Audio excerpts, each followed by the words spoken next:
So we're trying to bring back the old stuff. Basically, it's modern retro bistro Filipino.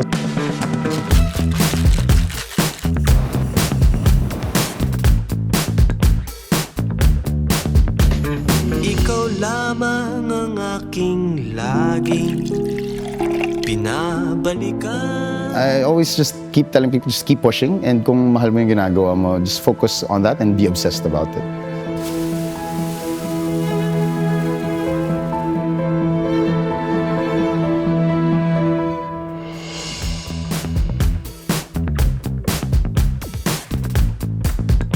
Big kaya siya offbeat, kakaiba, a different side of what Filipino food is. The first ever restaurant selection of the Michelin Guide Manila and Environs and Cebu 2026.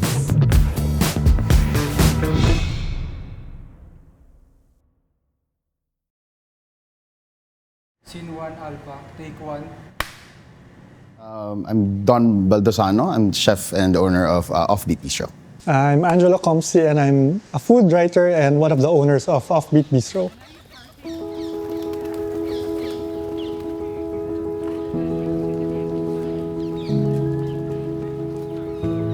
So we're located sa Ayala Triangle Gardens, Tower 2 here in Makati. I think yung pinaka-pagkakaiba niya talaga is yung ethos niya, which is yung Retro Filipino. So, given the name Offbeat, ayaw namin maging kapareho ng a lot of the restaurants here in Manila.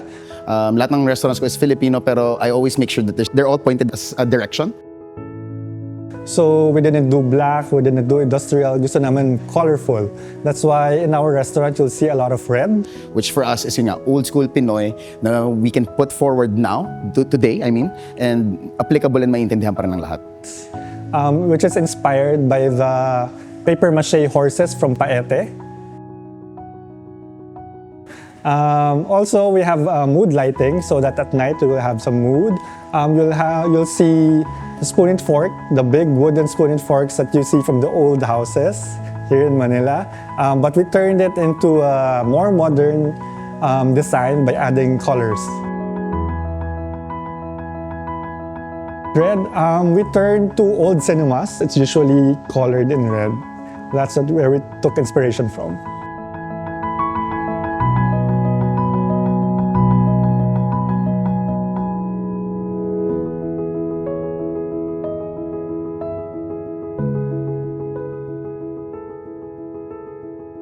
Ang Offbeat Bistro is a concept developed by me and Don Baldosano. Yung unang pinag-iusapan talaga namin ni Angelo nung dati was to give a different side ng Pinoy food. Kasi nga parang ang daming restaurants na paulit-ulit na lang yung lumalabas na food, and there's so much more that we can showcase, and that's what we wanted to do here.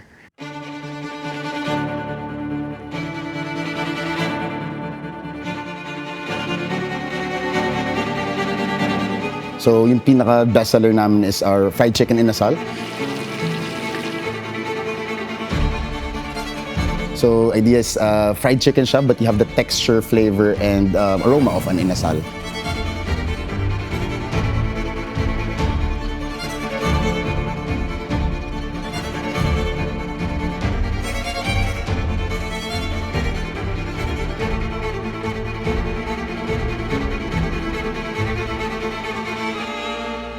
Menus, so we do regional and nostalgic dishes. Yung pinakakaiba sa food namin is yung how we categorize our food, which is modern, retro Filipino. For example, we have bonghe, which is a dish I had growing up whenever we'd have Christmas parties or get-togethers with the family. Parati siyang siniserve, so it's like a meatloaf from Rizal.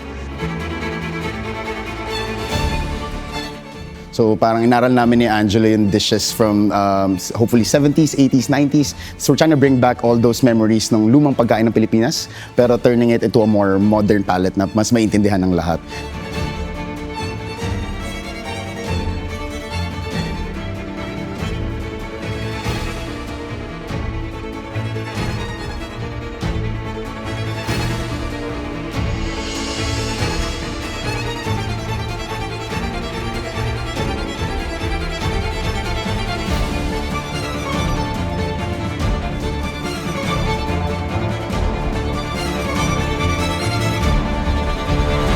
So I'm a cookbook author. This is my 5th cookbook. I also write for different periodicals, and then I do food styling and I organize food events also.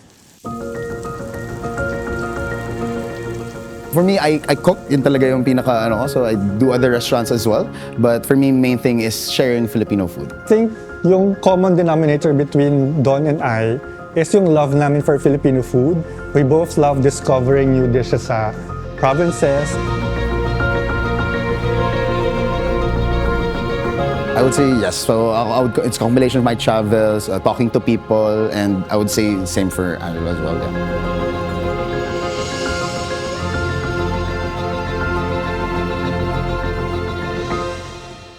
So we have another dish here. It's called pancit with taba ng talangka.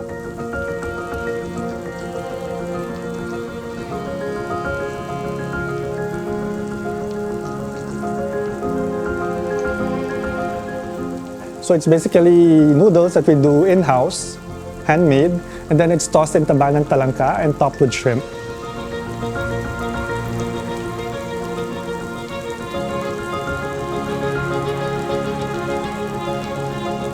So nung tinayo namin to, gusto namin magkaroon ng lugar na kaya namin i-share yon. At the same time, have this restaurant in a way.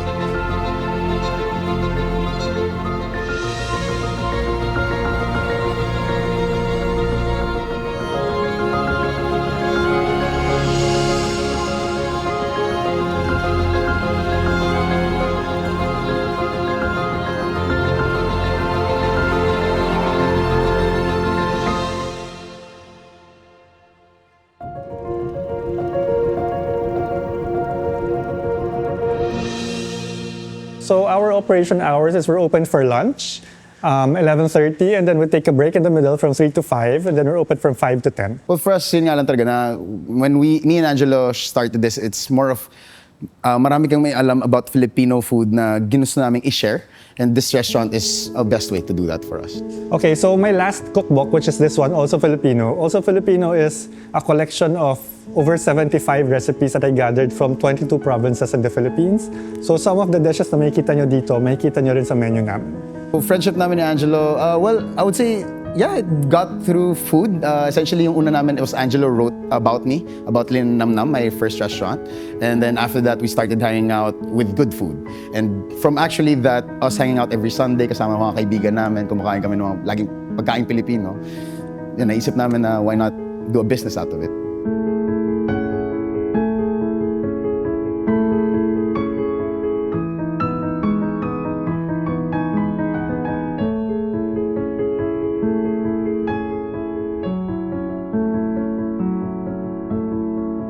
A lot of the inspiration and dishes talaga is yung research and travels namin ni Angelo, both him and I.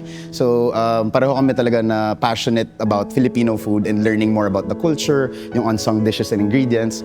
Matitikman nyo sa Offbeat. Ang purpose ko, bakit ko ginawa to, para ma-realize ng tao na ang dami pang pagkain na Pinoy aside from the ones that we have here in Manila, like kinilaw, kare-kare. We also have dishes from Luzon, Visayas, Mindanao that people can discover here in our restaurant.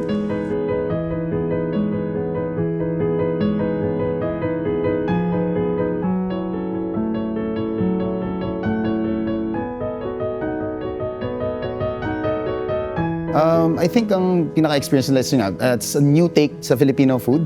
It's something different na sa usual Filipino food na nakikita nila, pero at the same time, it's something and flavors na natitikman na nila dati pa.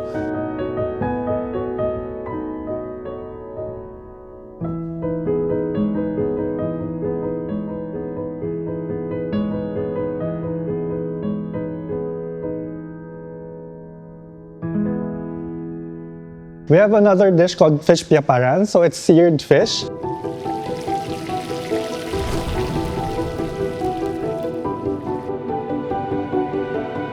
And then piaparan is a dish from Mindanao.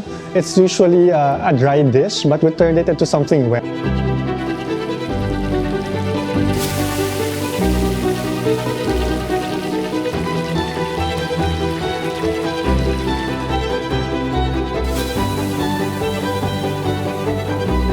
So we have vegetable puree underneath.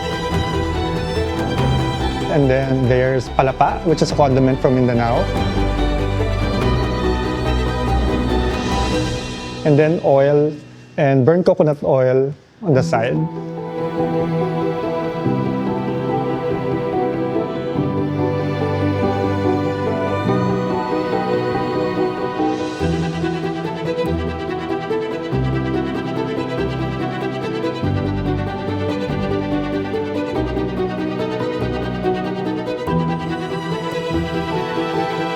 Tapos another is our lumpiang kulawo. So kulawo, a salad na ginagawa nila sa Laguna na eggplant na may gata. Tapos ginawa namin na nasa loob na lumpia pero lahat ng flavors pa rin ng kulawo.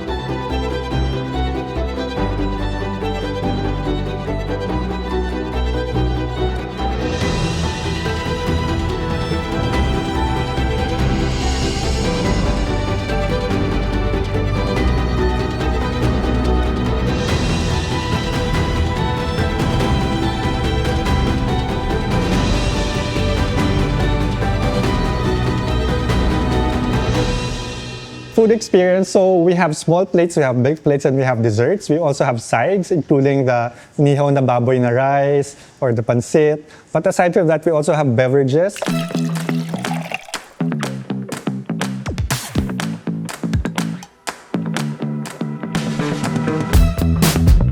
We have cocktails that our signature cocktails are very nostalgic also. We have a cocktail called root beer.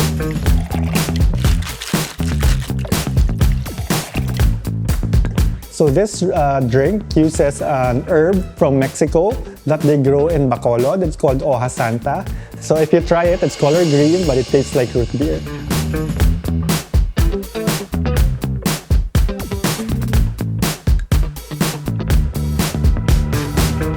We also have another drink called Ice Scramble. So what we grew up eating as a street side dessert.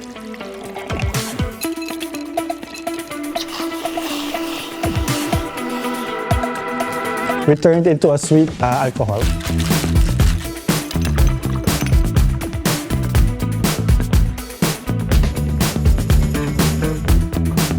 One of our best sellers is the bibingka. So it's not a dessert here, but we serve it savory. So it's bibingka with salted egg sauce in the middle, and then there's shrimp salad on top.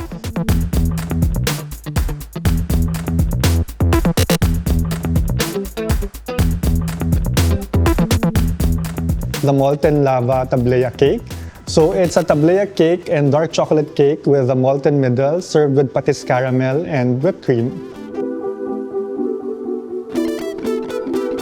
For me, it's not necessarily twist nga. I think it's more of nakikita lang namin ni Angelo in other provinces na ang daming iba pang pagkain and different aspect ng pagkain natin. Nasanay na tayo na yun nga, yung mga adobo natin at variations ng mga adobo. Si Don loves foraging and talking to different farmers. I do that too. Pero sobrang dami pang ibang dishes na actually buong dish siya, na bagong dish na nandun sa mga probinsyang yun na we're out to discover and hopefully share here. So I think that desire, that passion to get to know Filipino cuisine and share it to the rest of the Philippines or to whoever is interested is what keeps us going.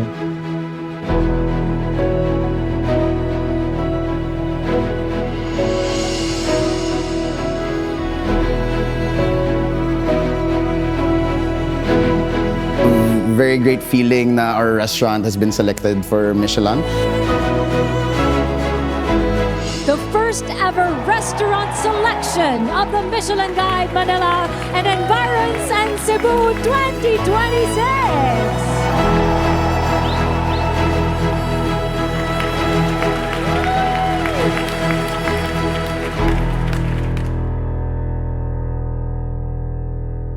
Yeah, we were so surprised to get recognition from Michelin because we are only 8 months old, bagong-bago. We didn't really expect na we were gonna get a Michelin award. We're a very new restaurant naman.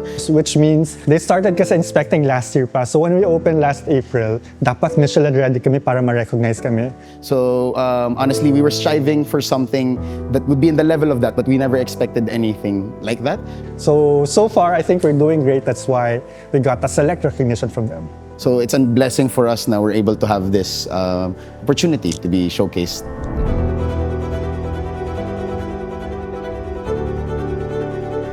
So sa mga gusto mag-open ng restaurant, you need to have the right discipline and desire to operate a restaurant kasi hindi siya madaling gawain. It will take up a lot of your time, a lot of your patience also. But if you do love serving food, if you do love serving people, then take a chance. This might be the job for you. For me, yun nga, kung mahal mo yung ginagawa mo, you just keep on doing that. And tingin ko kasi pag ginagawa mo yung mahal mo, you're gonna succeed from that if you're just gonna keep on focusing on it talaga.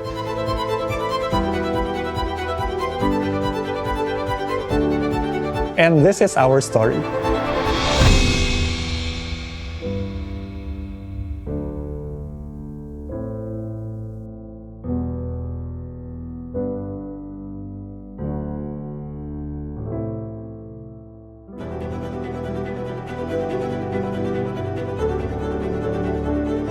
So I'd like to invite everyone to visit us here at Offbeat Bistro in Makati So please, kain po kayo dito sa Offbeat Bistro. to try a different side of Filipino food.